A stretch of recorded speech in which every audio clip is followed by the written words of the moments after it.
Best negotiator with Zeke? Who? Pollard. Zeke who? He's got you on camera.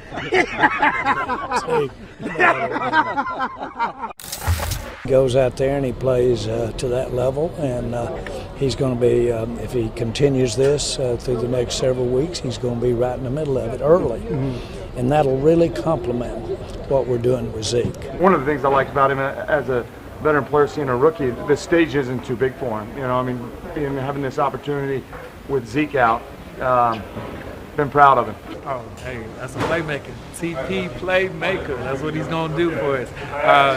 Very excited for that young cat. He's got a good head on his shoulder, so it should be fun. Zeke who? Zeke what? Pure shade by Big Jerry with that billion-dollar smile. It was a good line, though. Jerry putting the NFL's leading rusher on blast after his backup Tony Pollard has showed out this preseason, rushing for 42 yards and a touchdown on 5 carries in Saturday's preseason win over the Rams. Ezekiel Elliott still holding out, but is back in Dallas after spending much of the summer training in Cabo. I'm going to start with the former Cowboy, Marcus Spears. Marcus, talk to me. Is Pollard's preseason a big deal or no big deal? Yeah, it's a big deal because you need depth. What? You need depth, Stephen A. Look, we're not talking about Pollard stepping in for Zeke, obviously. We're talking about the depth at the running back position. When Zeke missed 6 games, they did it by committee. They had to go out and sign guys to Alfred Morris, i.e., to come in and try to compensate for this run game. If you can find that Tony Pollard possibly can carry you a couple weeks until you get this deal with Zeke done, then that's a huge deal for the Dallas Cowboys, especially in this preseason. The one thing Jerry alluded to was the fact that Pollard missed the block and got Dak Prescott hit. He got to pick up the pass protection responsibility. But look, when you have a roster spot that you've given to a kid and drafted, obviously it's a big deal when he goes in and has some success. He's not Zeke. That's not what I'm saying, but it's a big deal that he has success in this preseason based on this contract negotiation.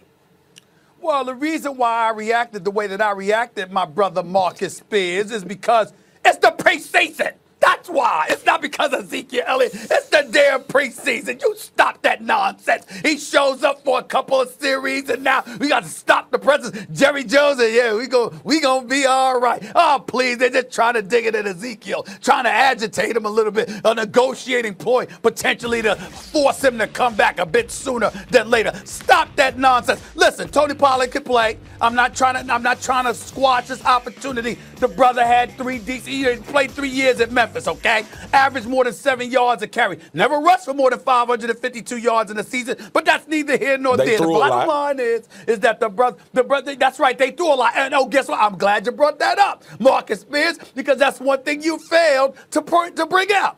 Aren't the Dallas Cowboys, don't they have a new offensive coordinator in Kellen Moore? Yes, they Haven't they said that what they want to do is throw the ball now significantly more than they have in the past? Aren't we getting away from using Ezekiel Elliott or anybody like him as the workhorse, the bell cow, 322 yards, 322 carries rather, as a rookie, 304 carries last year in his 3rd season? We want to get away from that. We're about to give Dak at least $30 million, right? We want him to fling that football. Yep. Right? We finally got a number 1 in Amari Cooper, right? Oh, Mr. Slow is a snail with arthritis, even though snails don't have arthritis. And Jason Witten, he's back. He's your security blanket in short yardage situations. Randall Cobb is an upgrade from Cole Beasley. So they're supposed to be throwing the football more. Let me jump in and teach you a little football. Let me jump in and teach you a little football, please. Please, I didn't play. You did. I did it. You did. Positions are very important when you talk about what times of the season you're in.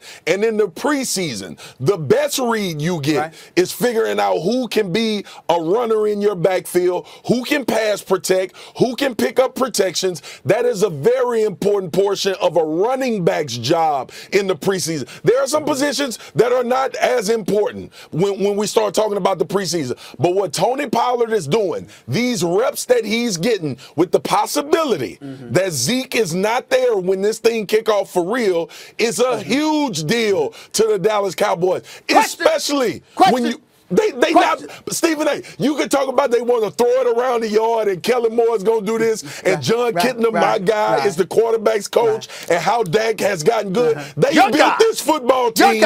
They built this football team to run the football. Believe that. All right. A couple things here. You said John Kitna's your guy. Is that what you said? That's my guy. That's your guy? John Kitna. Yeah. John Kitna? Yep. John Kitna. Yeah. Okay.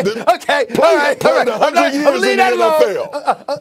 I'm gonna leave it alone. John Kitna's your guy. Okay. I'm leaving it at that, right? Now, didn't you just say Tony Pollard? Didn't you just bring up how he had issues with pass protection? He did. Is that clear? Did you say that? Did. All right, that's number two. Now, hold on. Now, the offensive line for the Dallas Cowboys, we all know that they've been stout in the past, took a little step back last year, albeit to injuries. We get all of that. Are you expecting them to be good or great this year? Which one? I expect them to be great. Travis Frederick is back. You got to remember, they had an all-pro Pro Bowl center that didn't play the entire season. This Cowboy football team is built for Zeke to tote the note. Stephen A., why you think we've been having all these conversations about how important Zeke is to the Cowboys? He's not in the conventional position that all other running backs are in the NFL. It's because they have created this offense for Zeke to be the feature and everything else feed off of that. I got it.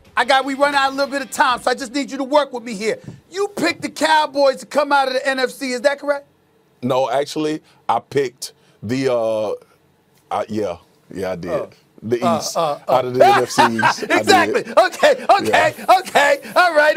So in other words, I got you with your Super Bowl pick, and they happen to be your former team, and you happen to got a guy coming out of Memphis, Tennessee. All right, Memphis that's never rushed for more than 552 yards. Who, by the way, has an issue with pass protection out of the backfield. He had 300 receiving yards. But that is why. I didn't say he can't play, Molly. I didn't say he can't play. I know Tony Pollard can play. Please don't get me wrong. All I'm doing, I'm just connecting the dots because I'm talking to Marcus Spears here. All of those dots. You are one of the most educated people I know. All right? These damn reps for Tony Pollard in the preseason are vitally important if Zeke is not going to be there. You understand that, Stephen A. What I'm telling you is this. Don't look for him to replace production and be the greatest world beater at running back. But if he can come in and sustain until Zeke Elliott gets back, that is huge for the Dallas Cowboys. No question. I'm just saying. All I'm saying is I noticed the pattern, and you gave yourself away when you said John Kitna's your boy. Only you would bring up John Kitna in an argument for the Cowboys. Only you would do that. I didn't bring him up. You brought him up. Like you say about our boy, Tim Tebow, John Kitna is my friend. He's my friend. Can we pay some bills, please? You two are having too much fun. I can't handle it. All right, on a much more serious note, which is going to be hard today. Gotta be a reason why. I know. Relax. He's your friend. Eric Reed goes at Stephen A. regarding Jay-Z's partnership with the NFL. You may be surprised how Stephen A. feels about it now. Do not go anywhere. It's First Take. The NFL season is right around the corner. Excitement is building as Week 1 approaches. Who has the best chance to dethrone Tom Brady and the Pats? Will Patrick Mahomes win back-to-back MVPs? Are the Cowboys still an accident waiting to happen? How do? Which new face will have the biggest impact in their new place? We have the best debate previewing the 2019 campaign. And then we're going to have a nice little bowl of gumbo together. So to get your football fix, it doesn't get any better than right here on First Take.